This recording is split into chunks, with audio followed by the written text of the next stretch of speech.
Welcome to the Amazing Truth Podcast, a podcast where we focus on real issues and have real talk, and as always, provide a biblical perspective.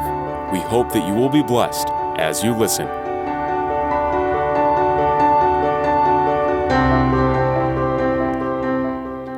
Welcome to the Amazing Truth Podcast. This is the Truth Minute. Today's Truth Minute, I'm reading from the book of 1 John, chapter 4, verses 7. And it says, "Beloved, let us love one another, for God is love. And everyone who loves is born of God and knows God.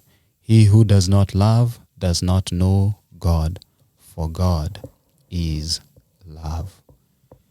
Love is a word that is used and reused and sometimes even abused. The people who have explained love in form of flowers. Some people have explained love in form of gifts. Others have explained love in form of actions. But the Bible tells us that God is love. Love is a person. Ronald Reagan once said that democracy is worth dying for because it's the most deeply honorable form of government ever devised by man. As I read this quote, I wondered to myself, is this what he meant when we see opposition leaders in various countries being manhandled?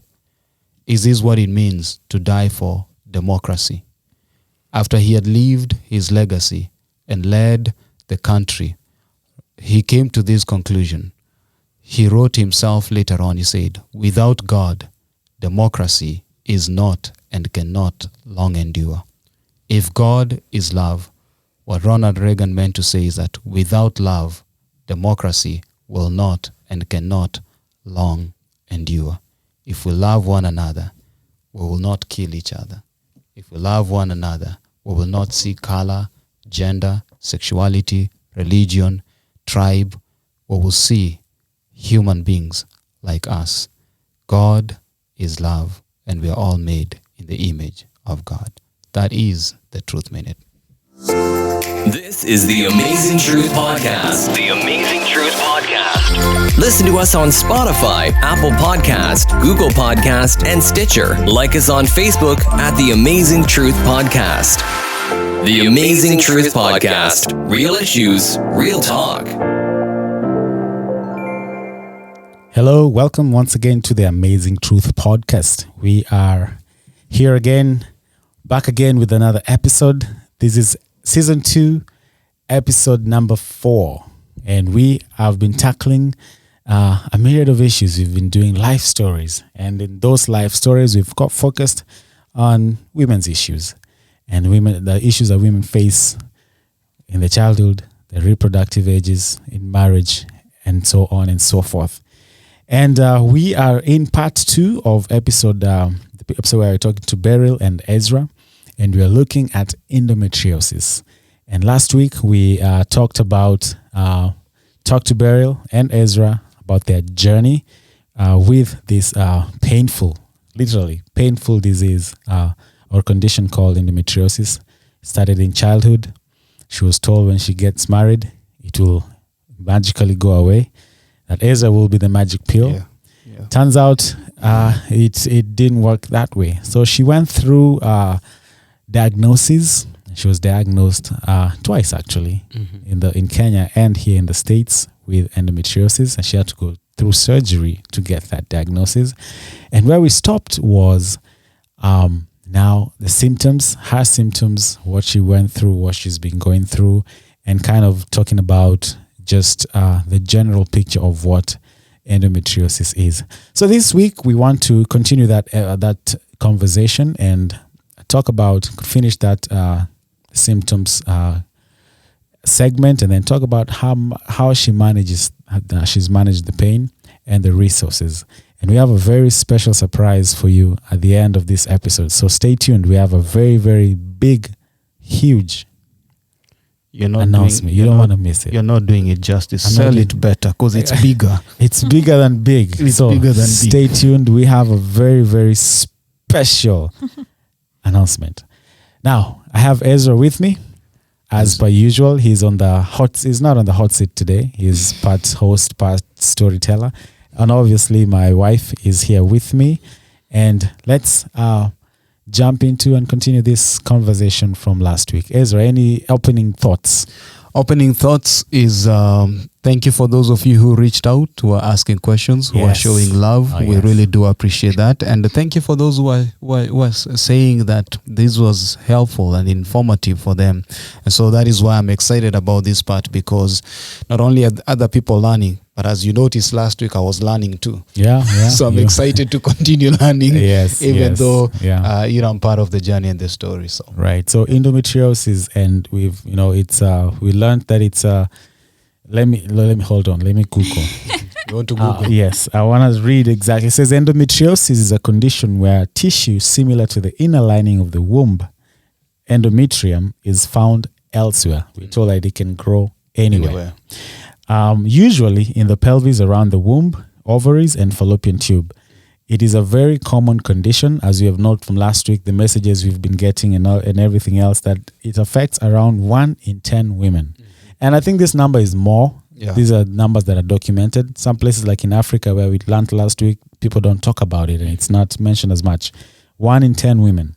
So you're more likely to develop endometriosis if your mother or sister has had it. Mm-hmm. And we say that you might have a sister, a mother, a sibling, a friend, an aunt, a spouse, anyone. So we are here. This information is for you to relate, get help, and understand what is going on. Mm-hmm. Right. So let's jump into it now. So let's continue that conversation with the symptoms and where you are now. You've got this diagnosis. You're in the States now. What are they telling you now? How do we get rid of this pain? If we are going to get rid of this pain? Yeah, so Kenan has just refreshed our minds on what endometriosis is. And like I said last week, it can spread anywhere, literally anywhere.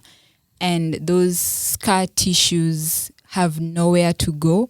Whatever happens in your uterus during menstruation or during antflow, mimics the same thing that happens wherever this endometriosis grows, where these scar tissues are. So on very rare occasions, you'll find these scar tissues have either grown in your eyes, in your head. I've heard of a case of a lady who goes mentally ill during her menstruation because it's spread in her eyes. Wow. So imagine when you're menstruating in your uterus during that period, like for lack of a better word, it mimics the same thing wherever it has grown. So for me, not until recently, we noticed that it could have spread in my lungs. So we just noticed, just like Ezra said last week, somewhere around summer last year, that's when we noticed all this. So whatever happens in your uterus, the bleeding mimics the same thing, perhaps in my lungs, if it has grown in my lungs. So like we said, endometriosis has no known cause. It has no known cure. And it's just a progressive chronic pain. So the kind of pain that I was having when I was 15 is not the same pain that I'm currently having. And the symptoms, I'm just going to mention the symptoms that I go through. Yeah. Every patient is different. Mm-hmm. They say research has been done and they say it's a systemic disease. It's a chronic systemic disease. They don't know the cure. Kenan has mentioned that if your mother has it in your family, there are high chances that you could have it. But for me, no one has it in my family. Yeah, that's good. Not my grandmothers. No one has had painful period. So some research say that, of course, there is no known cause, no known cure. And some research say it might not even be genetic, so no one knows the cure. no one knows the cause. So let's start from there. Like you said last week, if the medical professionals have more questions than the patients. It's more questions than the answers. So don't make fun of me. Those are people who have gone to school. So don't worry, we don't expect much from you. It's continuous research. So let me paint the pain. And I think people might be asking themselves, what do you mean by pain? And I think that's why people have silently normalized pain. There is nothing normal about pain. Regardless, there's nothing normal about pain because we have normalized it. That's why it's so easy for, if I am missing classes, let's say for instance, if I'm missing classes, it's very easy for a lecturer to say, how special are you as a girl, yet there's someone else going through the same menstrual period and they're not missing classes. So let me just try to paint a picture of that pain and walk you through what I go through. And I've said the situations are different. The types, where it grows is also different. I've said it can grow anywhere. And for me, until recently, we realized it has grown. It might have grown in my lungs. And that kind of endometriosis, it's called thoracic endometriosis. Wow. Yeah, thoracic endometriosis. We are still taking it in. We are still taking it in. They just told you that not too long ago. Because we were constantly at the ER emergency every time. I'm having shortness of breath. I can't breathe. I can't sit because it's causing pressure in my body. It was just worse. I've gone to the ER like 3 times with the same thing. They do all the EKG and all the tests. My chest is fine. Normal. But you see, endometriosis can grow anywhere. So, and I realized that because every time I was either in my cycle or during ovulation, I was in severe pain and I was struggling to breathe. And my chest, it feels like someone is pulling your diaphragm. As in, I can't even explain. I might do a lot of injustice explaining. So let me try and explain step by step on how this began from long ago. Of course, the pain has progressed. The pelvic pain is so severe it feels like someone is stabbing you in the stomach, removing the knife, stabs you again, as in several. Well, I don't know how that feels. I've never been stabbed, but that's the closest way I can explain it. And I'm looking for the right way to explain, as in the magnitude of the pain. Maybe the person who lives with you is the one who can even explain. Is it like when you walk and you hit your little toe on the side of the bed? First of all, let's make the disclaimer that men, when we just even cough, it's painful. So if you ask Ezra to explain the pain, however, you wouldn't want to see what she's going through in that time. Yeah, she's struggling to explain. I cannot even capture that. I cannot even try to paint a picture of what that looks like. All I know is that we go to ER and they give her some of the strong oxycodone and this. She doesn't hear any of that stuff. Because they don't work. They don't work her. It's like she can't control. And those are the pills that you're told that you have to be written. Narcotics and stuff. Those don't work for her. Right. And that's not normal. I mean, if someone says that pain is normal, it's not. And this kind of pain, because like we said, it has, in the medical community, it has more questions than answers. Even gynecologists themselves, it takes a while for them to point that it's endometriosis. So that's why I think these sessions are very important, that if you have someone who has gone through such severe pain, it might not be endometriosis, but at times just try to point them to the right directions and just have them probe the doctors, because it takes a while. You said it affects like 1 in 10 women. It could be more because that research is only in the US. It could be more. And then it takes an average of 7 to 12 years for someone to be diagnosed. Because you're told it's normal. By the time, for me, it took more than 12 years actually to be diagnosed. So I feel severe pelvic pain, and during that period I also have the kind of back pain that I feel, I can't even explain it, and it's on and off. And I always try to explain it in such a way that the pain is more than labor pains. People who have gone through this kind of pain and have given birth keep saying that labor pains are nothing. Labor pains are walkover, in fact. I have personally gone through miscarriage, and those contractual pains is nothing close to the pain that I experience on a monthly basis. So for me in the past, it was during my menstrual cycle and during ovulation. So like you only have a ride for like only 10 days in a month.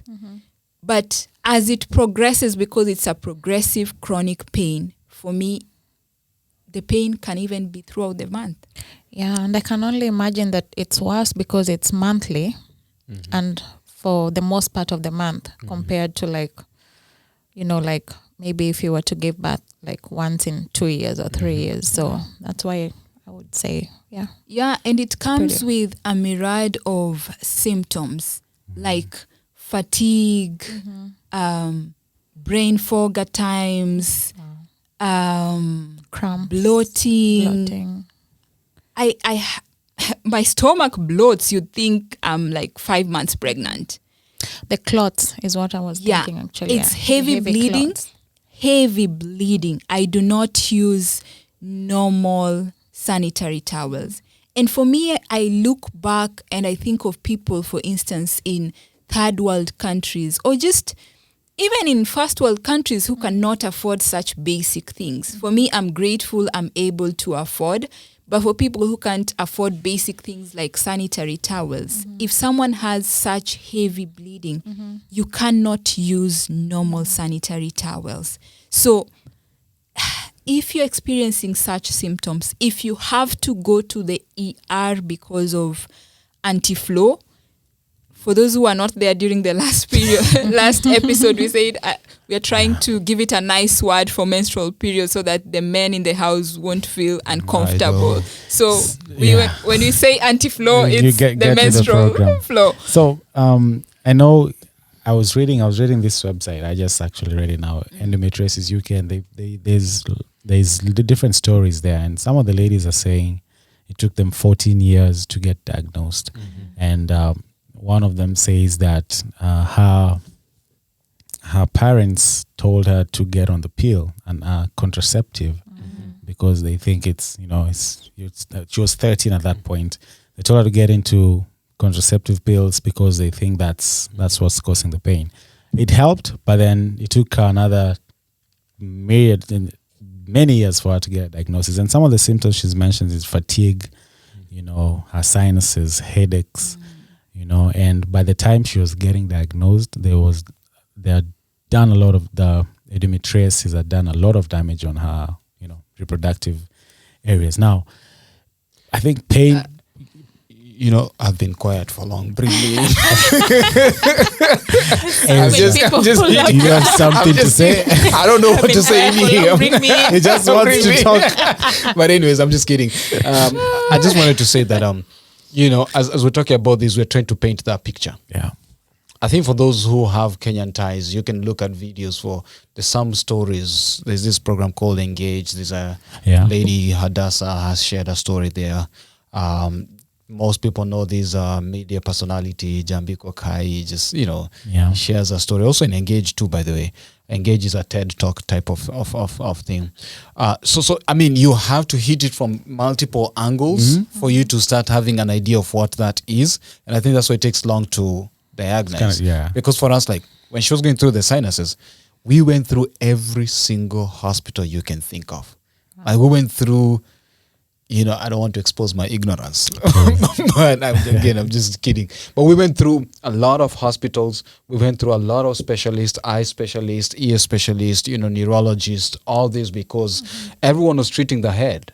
We think the sinus, and that's the only thing that's showing up. Yeah. But now you start reading things like those, you realize maybe that was being affected by this lining that has spread into other parts of the body. Yeah. So there are people who might not be having a headache, but that's just the body crying and saying there's a deeper problem that needs to be checked out. So don't normalize pain again. Don't sit there and they think that, oh, this is okay, you know, once a month I can handle that, and so forth, because It's not. it's normal. it's the quality of life for her, it just degenerates. Then I'm there, then my family is there, her family is there, our friends are there. It just becomes a chain, you know. And part of it is because we normalized, as we keep on saying in this show, men go for physical checkup. Kenan, we're working on that. Yeah, not just the ladies. So actually, most of the times, Ezra has brought up a very good point. Actually, most of the times, doctors tend to look at other areas and people get misdiagnosed. And fair enough, it's because they don't know. Because it shows up in very different ways. And one thing that I didn't say earlier is that endometriosis, as it progresses, it goes into stages. So like this, stage 1 and through to stage 4. But the level of your pain, also interestingly, this disease is very mysterious in how it operates. The stage of your disease does not equate to the level of pain, in the sense that you might be in stage 4, but your pain is not. You don't even know you have endometriosis. And at times it manifests itself in different ways. Most of the people, like I have constipation, you'll just tend to have so many issues, health issues. There's a time I was going through a health issue. So for me, even a cold, because this kind of situation just incapacitates me. If I see you have a cold, I just take off from you like a plague. I avoid you like a plague. You must be one of those people who are happy for the mask wearing thing. Yeah, I just avoid you like a plague, because this condition has been mistaken in terms of it manifests itself in different ways. Most of the times doctors tend to treat your bladder because maybe it has spread in those areas and they can't see it, so it affects your bladder. You have urinary problems, you have digestive issues, every food doesn't just augur well with you, you have constipation, just many issues. It affects your endocrine, it affects your muscles, it affects so many areas such that doctors can't just piece things together. So You're scaring people. I know, yeah, but it's the truth. So It's the truth, right? If someone is going, say, ladies, I think the first signal would be menstrual pain, right? Anti-flow pain. And then I think when someone goes to the doctor, I think they should suggest, why don't you check me for endometriosis? I think that's a good place to start. Yeah. And I think, again, educating your provider helps in this case, because you'll go a long time without being diagnosed. Now, how do you manage? Go ahead. I was gonna say something. I feel like if you ask your provider and probably they don't know, I think it's best to seek a second opinion from a different provider who would listen to you. Sticking with the same person and hanging on there will not really help while this disease is progressing. Right. So seek a second opinion, seek a third opinion even. And that's what we did when we were going through our fibroid issue. Seek second opinion, seek a third opinion. Yes. Yeah. You know, the other thing is, as Nancy is saying that, I keep on thinking about you guys, because last time when you guys were sharing your story, you mentioned endo. For me, the light bulb went up. But luckily, I hope that all is well. But you see, that small sign there could be the difference between actually 5 years later, 15 years later, and where you are because of those situations. So these are things that, especially as immigrants, we tend to go to the hospital once we have gotten to the end of the road. Yeah. If you're paying insurance for your car, for your house, you're taking your car for oil change, treat yourself. Occasionally, take yourself out. Take care of your body. Take care of your body. If the Bible says, love your neighbors, you love yourself. And that's what we read that in the Truth Minute, is because most of us, because we don't know how to love and take care of ourselves, we can't even express and show that and love others. I have never taken myself out for lunch, and now I'm taking a lady out for lunch.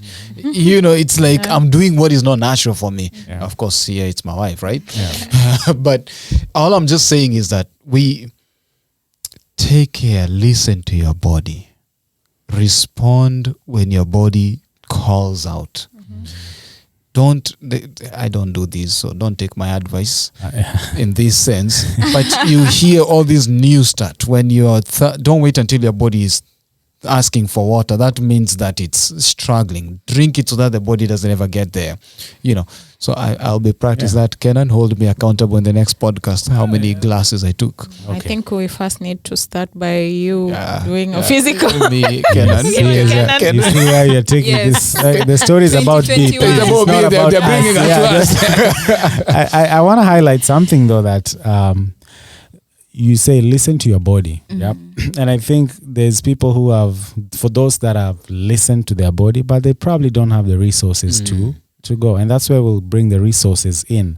Now there's a child there who's having painful menses and they can't voice it to their parents, That's why, there's a website or there's a number they can call and someone will give them a kind of an idea.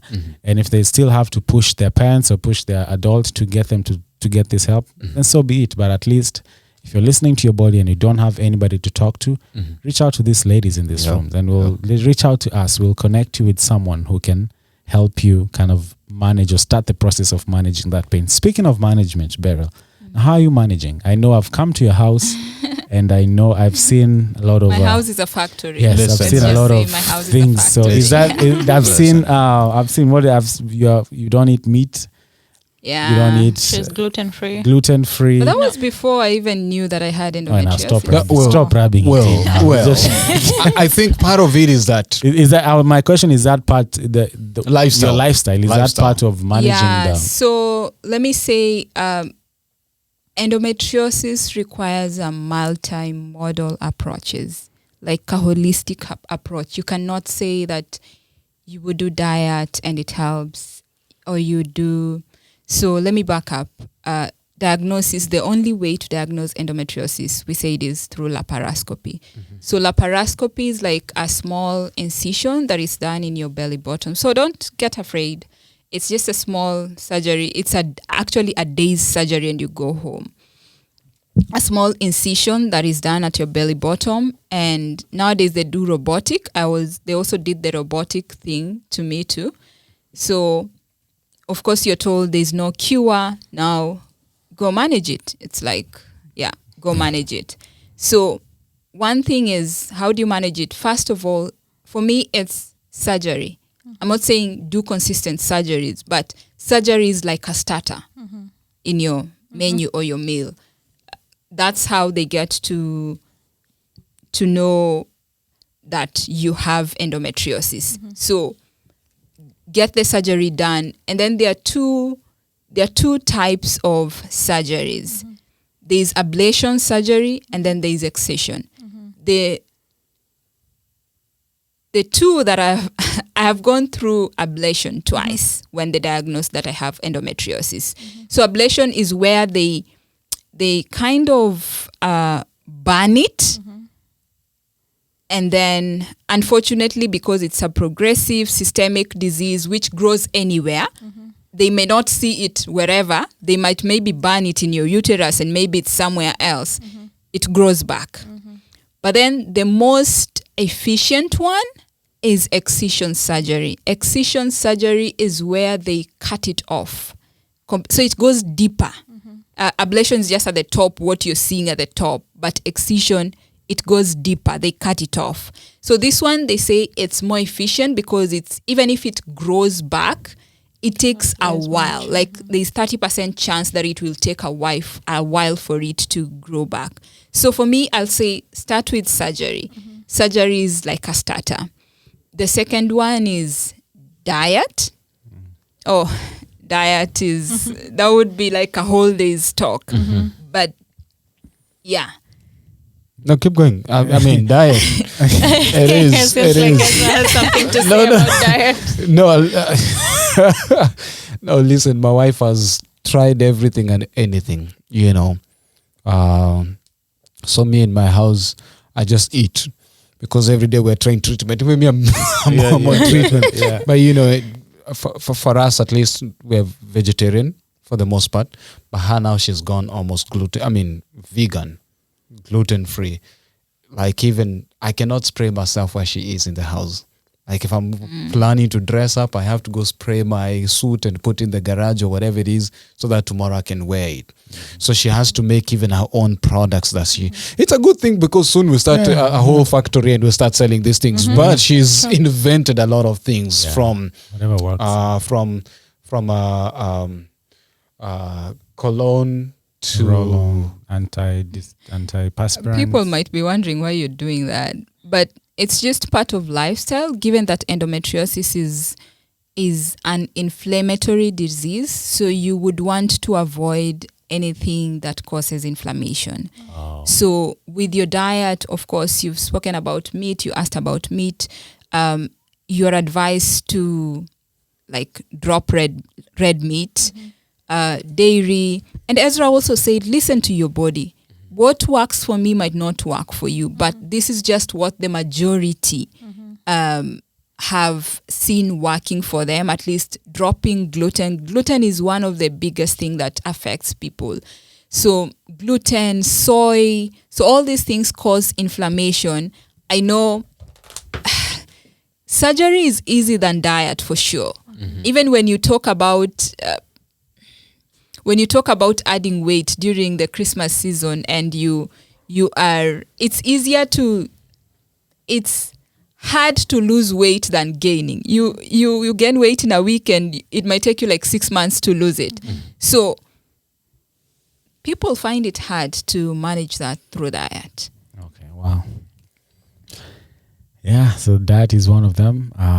Exercise. Yeah, food has a lot to do with your thyroid glands and hormones. So anything you can do along those lines would greatly help.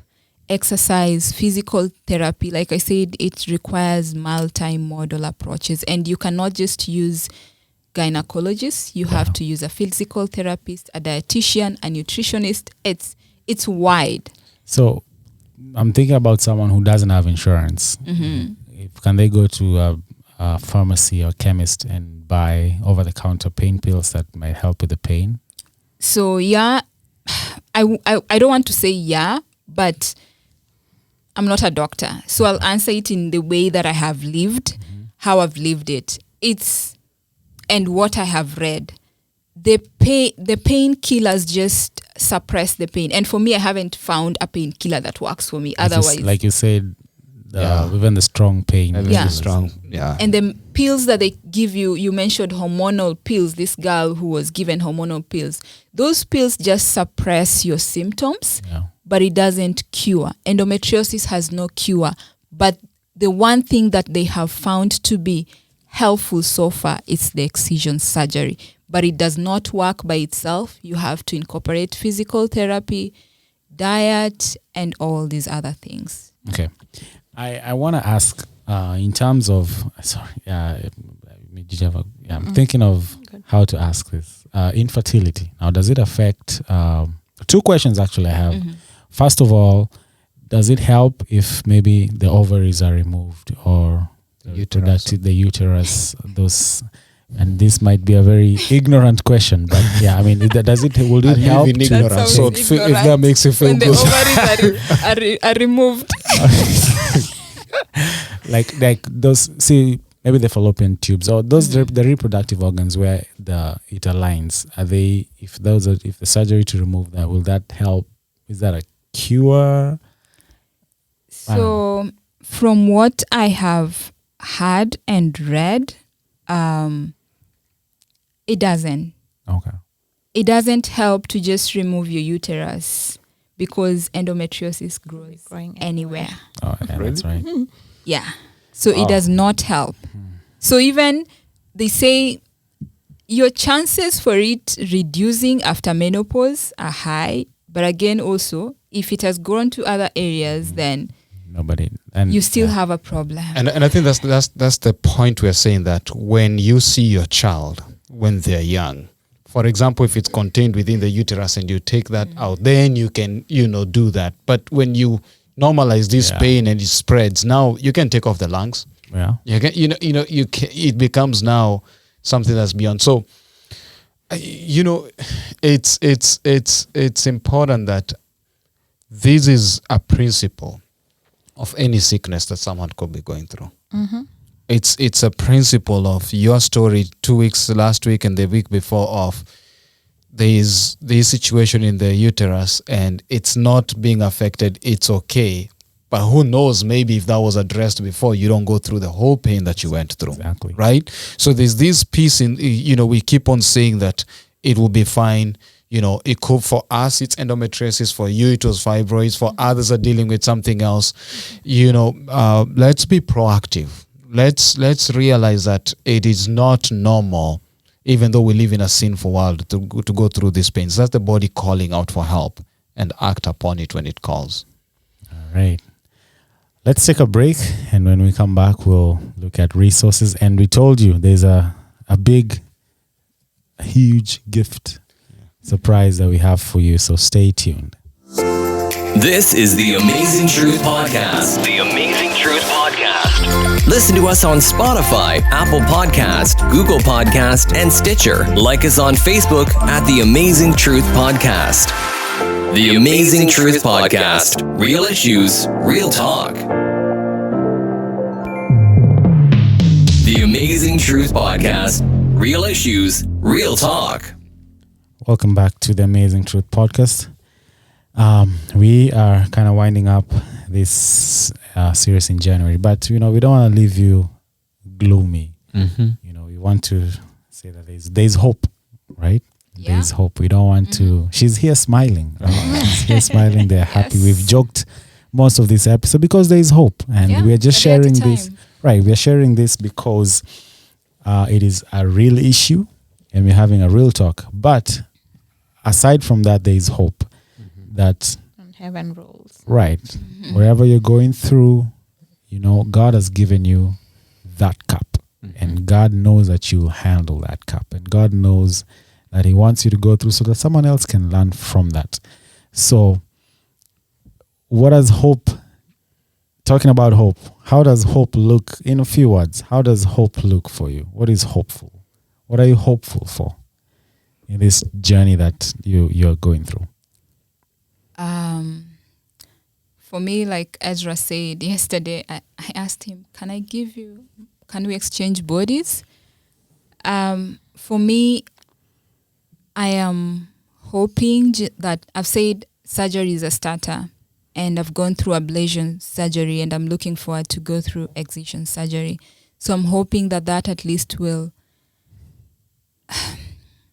brings back life, at least, even if it's not what it used to be like, normal life. But I'm hoping that I will feel better. Yeah. I'm hopeful that I'll feel better after that procedure, because I've been told it's the most efficient one. So yeah, hopeful. That's hope. That's faith, and that's what God wants you to have. It's just a little bit of faith, a grain of a mustard seed, and He'll move mountains for you. And remember, Ezra usually says, "Your test is your testimony, and your mess is your message." Your message, Ezra. What's hopeful? What's your hope? I just want to celebrate this experience. I think for most people, probably listening to this, are like, "Whoa, yeah, you're feeling this type for us," and all that. But let me say this.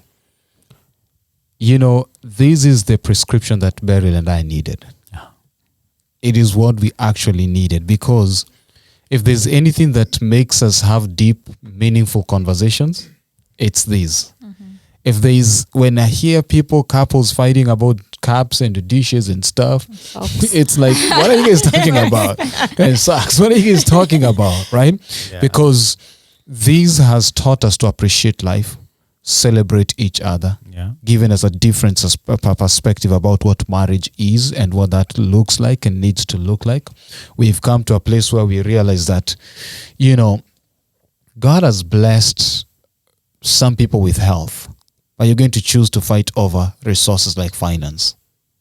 And there's someone else who's longing, so you look at that and you say, if I could, somebody will give you all the money, just to exchange and have that health. So for us, it's become that thing that has brought us together. We bond, we talk. When we are down, we are frustrated, but when we are up, it's just something that has brought, that sense of connection to us. So I want to say that it has changed my perspective of marriage. It has changed my perspective of who my wife is. It has made me be more responsible, be more concerned, be more caring. And in doing so, my wife will tell you, I'm not the most romantic guy, but I'm learning the other side. Remember, I married a Luo, so, here comes the style. Your level of romance. My level of romance is kissy.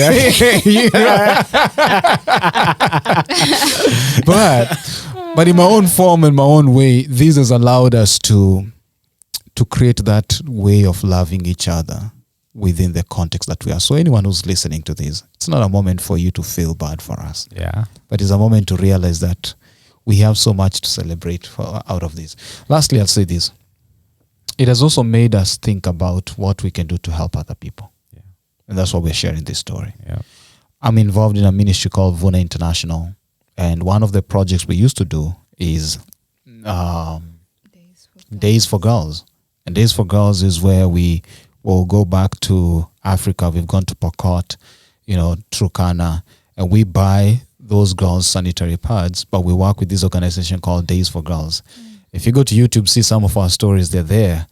You realize how those girls might, because they don't have sanitary pads. Those girls, they are told that you cannot bury. There's all these taboos. They're going through FGM, so the chiefs are always, in a, it's a huge, so for us, that has become one way we give back. Exactly. And so it's opened other doors of sharing, caring, and loving other people. So, yep. Wow. Now, resources. If I wanted to know more about endometriosis, Beryl, where do I go? You have a list of resources, the ones that have worked for you? I know we've mentioned Waiting Wombs Trust. Yes. That's Hadassah Trip on Facebook. There's Waiting Wombs Trust. I know I've seen endofound.org. And then if you Google, there's endometriosis hotlines that you can call. They have there that you can call as well. Which other ones have you used that have been helpful? So there are quite a number of resources, but just to also point different people who are in this situation and are wondering, where should I start? Am I really going through this, or is it something else? I'd like to tell you that at times it could be different things. The symptoms could be different, but if you have to miss school, if you have to miss work, if you have to end up at the emergency because of anti-flow, there is a problem. I have had to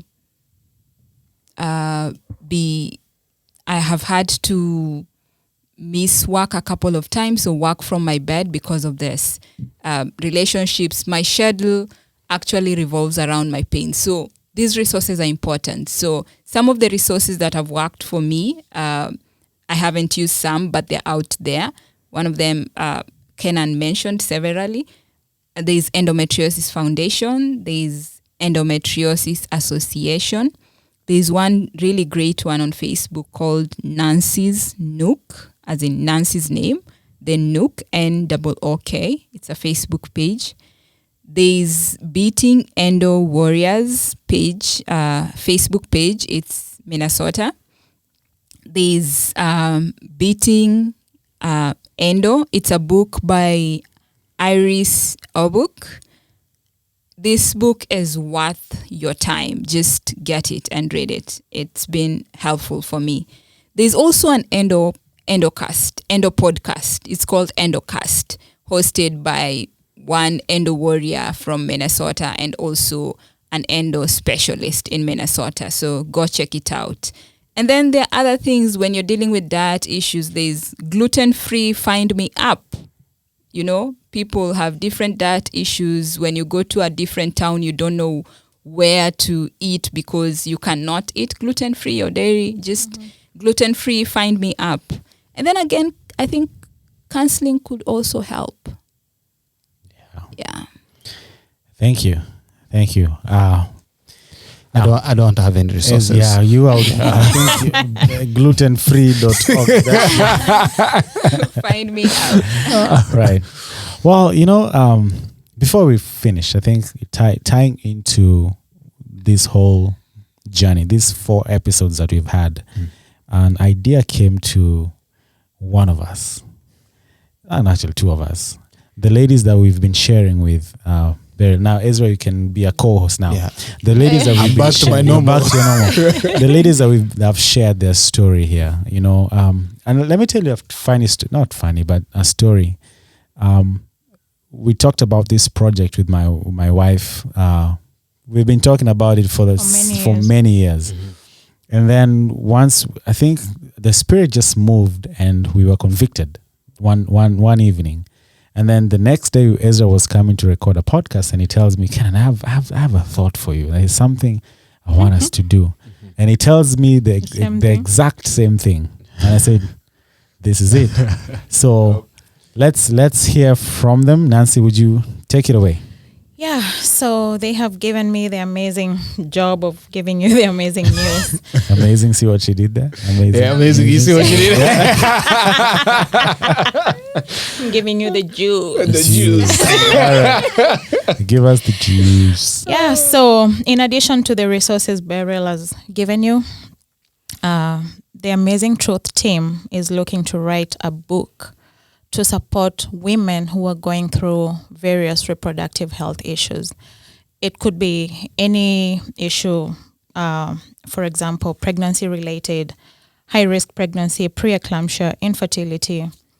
It could be things to do with menstrual disorders, gynecologic cancer, pelvic floor prolapse, uterine fibroids, sexual problems in women. If you're going through any of this, cyst, and you have gone through this or you're going through any of this, we are looking to write short stories, like 1-page short stories. The first paragraphs, please share your story about whatever you want to share, like probably your highlight or your lowest moment or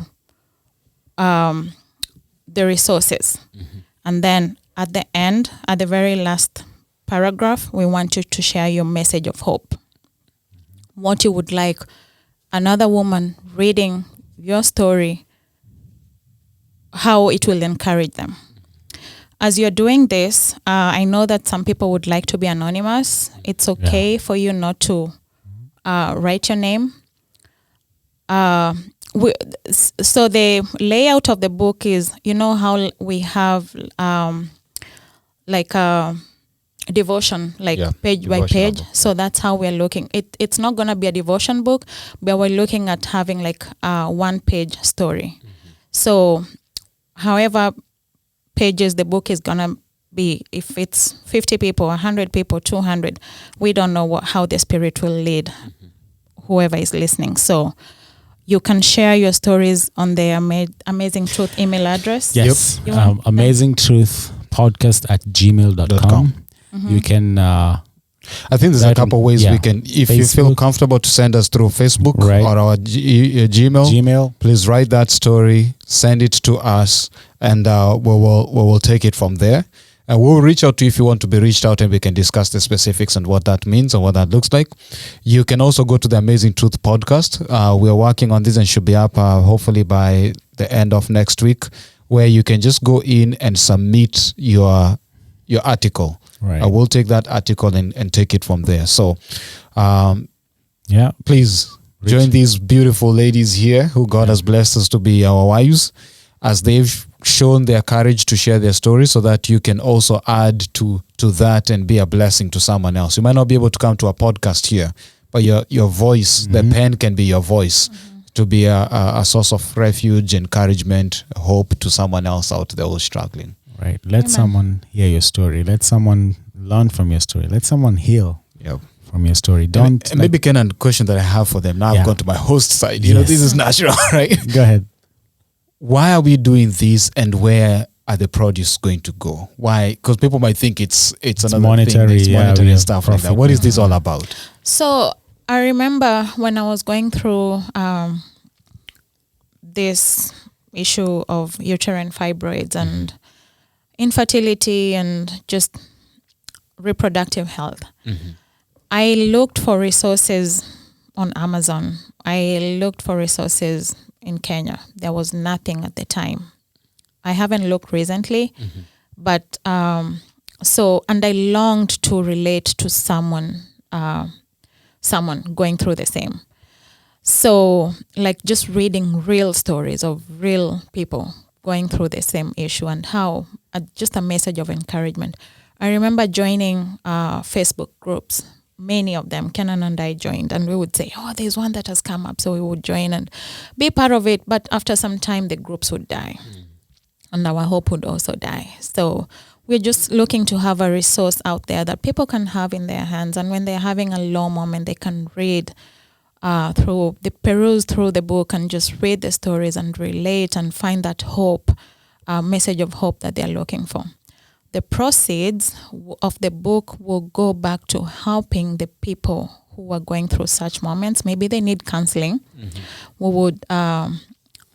would offer 1 or 2 or 3 sessions or however many that that person would need for them to at least be in a good place. Like if you remember, Ezra had asked us if we went through counseling. Kenan and I have never gone through counseling because we did not have the financial resources to do that. We wish we did, but we did not have. So that's one of the ways we are looking to help and just give back to the community. And also to add into that is we mentioned about the people who are not privileged to have the resources we have even back in third world countries. There are other ladies who are going through, financial crisis because all this is dipping into your pocket. So it will be more clearly spelled out on the website. Once the whole project is put out there, you will see, you will know. And, also, maybe Kenan, we haven't talked about this, so maybe I'm just throwing these as we're saying these. There are people who just all they need is prayers. Like we can be there to pray for and with you. So that, you send your name and say, hey, I need prayers. Be sure that's what has kept you guys going when you shared your story. I told you about my wife's situation in the room and so being able to know that we wish to have someone to pray with during that time. And there are moments you feel like you're low, you can't find even a prayer partner. Consider these a home where you can also send your messages and we'll keep you in our thoughts and our prayers. Yep. And again, if you want to share your story, reach out to us again. We have the platform, we have the mics, we have the hosts, and you will be able to share your story. I can't thank these ladies enough for being courageous, to be vulnerable, to be able to be vulnerable and accept this invite to put your lives out there, literally. We thank you for that. We thank you for the courage, and we thank God for keeping you safe to be able to tell this story. And I'm hopeful for is God continues working in you, working in us to finish us the way He finds the best way He finds for us to be fit. So, Ezra, without any further ado, I think we can call it quits. We can call it. We're closing the month. Closing the month. Oh man! Okay. So next month, what are we going on, man? Kenan? Can we go up from here? I think we should go up. We're gonna go. We go up, right? So yeah. Well, listeners, don't worry about up. We'll tell you where up is.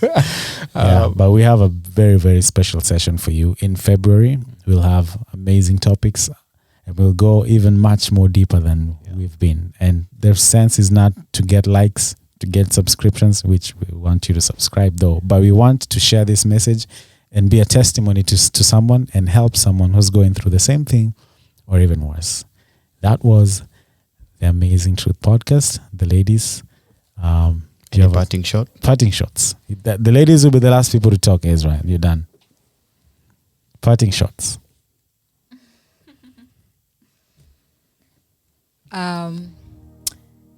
I'd say Let's learn to be grateful and take a day at a time. I did not know that I had so much strength and resilience. I didn't know. Before this, I really didn't know. But I thank God. Learn to be grateful for the little things. If you wake up in the morning, be grateful. If you're able to even drag yourself to do dishes, be grateful. You're not defined by your limitations. You're not defined by your limitations. When able to do whatever you like doing, I like hiking. When you're able to, do it. When you have a chance, always know that God will use your deepest pain to launch your greatest calling.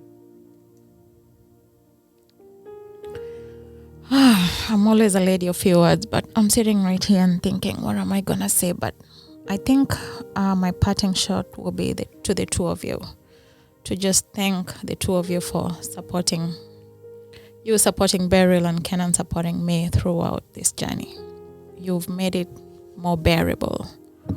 Yeah, thank you, and may God bless you, and may other men learn through what you have done and become even better than you guys. May God bless you. Thank you for listening. Thank you for listening to this episode of the Amazing Truth Podcast. We hope you were blessed as you listened. Don't forget to share, like, and subscribe. God bless you, and see you on the next one.